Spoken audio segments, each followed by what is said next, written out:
Bonjour, mon nom est Françoise Lécrivain, je suis radiologue spécialisée en scénologie. Ça fait 20 ans que je pratique la scénologie dans mon cabinet à Aubagne. On est un groupe de 11 radiologues, 7 au sein du groupe qui font de la mammographie.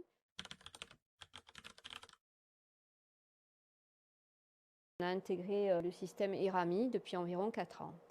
Alors ce système, il faut d'abord l'apprivoiser parce que ce n'est pas toujours facile de comprendre les réflexions de la machine. Mais une fois qu'on l'a intégrée, qu'on est habitué à travailler avec elle, on connaît ses limites et surtout son potentiel. Ce qui nous a séduit chez ERAMI, c'est la capacité d'effacer au niveau des mammographies les zones qui n'ont aucun intérêt. Donc au lieu d'alourdir l'image en nous signalant des images qui doivent être un peu suspectes, on a tout effacé et donc je trouve qu'au niveau de notre travail, ça nous enlève de la pénibilité à regarder les images qui n'ont aucun intérêt en fait.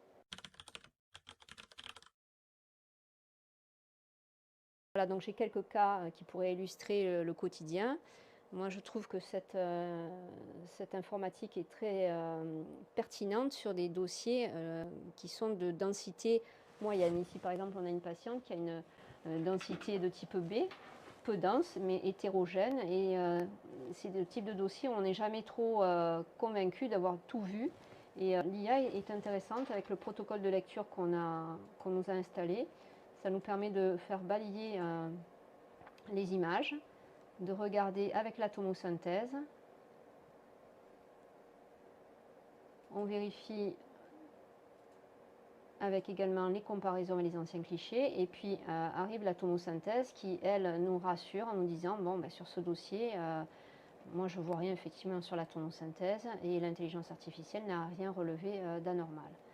Donc on pratique l'échographie, mais on est déjà rassuré à l'idée que l'aide de l'intelligence ne nous a pas montré d'anomalie où il faudra appuyer notre recherche. Voilà, je vais vous parler d'un deuxième cas, une dame qui vient passer une mammographie de dépistage et on est interpellé sur cette mammographie où malheureusement on n'a pas d'ancien cliché par cette image spiculée classique pour les radiologues malheureusement qui est très évocatrice d'un cancer. Donc interpellé par cette image, on la retrouve sur l'incidence oblique, elle est ici. Et donc on fait appliquer le protocole d'ERAMI sur cette patiente. On fait défiler les images et là, l'intelligence artificielle va effectivement nous arrêter cette image comme suspecte. Et ici, elle le met avec une forte présomption de pathologie où elle estime que vraiment, du fait du dosage de la gradation, c'est vraiment un cancer sans doute. Elle nous avait également relevé une petite image ici qu'on a cherché en échographie secondairement et qu'on n'avait pas retrouvé sur l'échographie du dépistage. Entre-temps, cette patiente a eu une IRM qui a montré qu'elle n'avait pas une lésion, pas 2 lésions, mais 4 lésions intramammaires.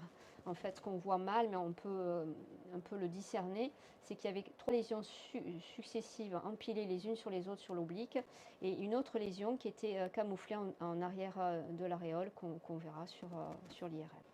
Voilà, donc l'IRM effectivement a complété le dossier, mais voilà, l'intelligence artificielle avait déjà supposé qu'on était sur des lésions multicentriques.